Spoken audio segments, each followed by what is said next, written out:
Ferry کو پیچھے ہٹا دیا۔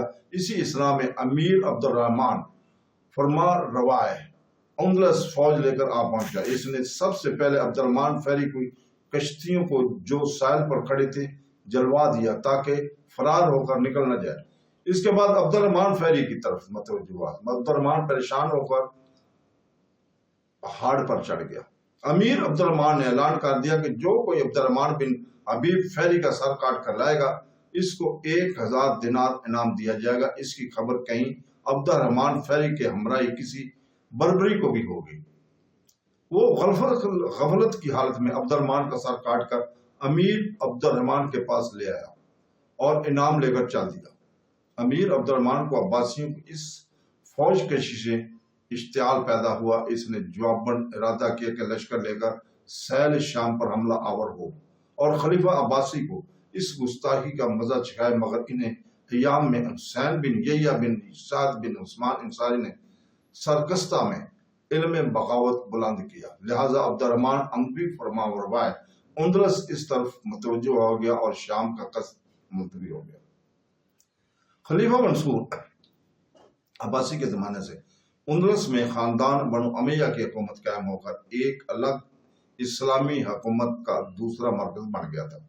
اس وقت چونکہ سلسلہ عباسیہ شروع ہو چکا ہے، لہذا خلافت عباسیہ کے فرما رواؤں کا حال جب تک ان کی فرما روائی اندلس کے سوا تمام عالم اسلام پر قائم رہی، اسی سلسلہ میں ختم کر دینا مناسب معلوم ہوتا ہے۔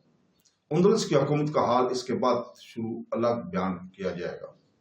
تو دوستو سن 163 میں مہدی نے خراسان اور دوسرے صوبوں سے لشکر فراہم کیا اور رومیوں پر جہاد کی غرض سے 1 رجب 163 کو بغداد سے کوچ کیا۔ 23 جمادی الثانی یعنی ایک دن پہلے مہدی کے چچا عیسیٰ بن علی کا انتقال ہو گیا تھا۔ بغداد میں ہادی کو اپنی نیابت پر چھوڑا اور اپنے دوسرے بیٹے ہارون کو اپنا لیا۔ دوران سفر میں موصل اور جزیرہ پر گزرا۔ اسی صوبہ کے گورنر عبد الصمد بن علی کو معزول کر کے قید کر دیا اور اپنے بیٹے ہارون کو آذربائیجان، آرمینیا اور گلا بلاد مغرب کا والی مقرر کیا اور جزیرہ کی حکومت عبداللہ بن صالح کو عطا کی۔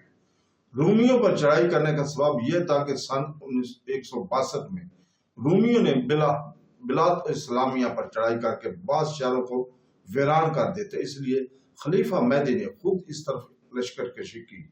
اس سفر میں مہدی جب مسلمہ بن عبد الملک کے قصر کے مقابل پہنچا تو مہدی کے چچا عباس بن علی مہدی سے کہا کہ ایک مرتبہ آپ کے دادا محمد بن علی اس طرف کو ہو کر گزرے تھے تو مسلمہ نے اس کی دعوت کی تھی اور 1000 دینار نظر کیے تھے۔ مہدی نے یہ سنتے ہی مسلمہ کے لڑکوں، غلاموں اور جملہ متعین کو طلب کر کے 20,000 دینار مرمت کیا اور ان کے وظائف مقرر کر دی۔ مہدی خود حلب پہنچ کر ٹھہر گیا اور ہارون کی فوج اور فوجی سرداروں کے ساتھ آگے روانہ کیا۔ ہارون کے ساتھ عیسیٰ بن موسیٰ، عبد المالک بن صالح، حسن بن قتبہ، ربی بن یونس، یحییٰ بن خالد برمک تھے، مگر تمام لشکر کی سرداری، رسد و غلہ کا انتظام سب ہارون کے ہی سپرد تھا۔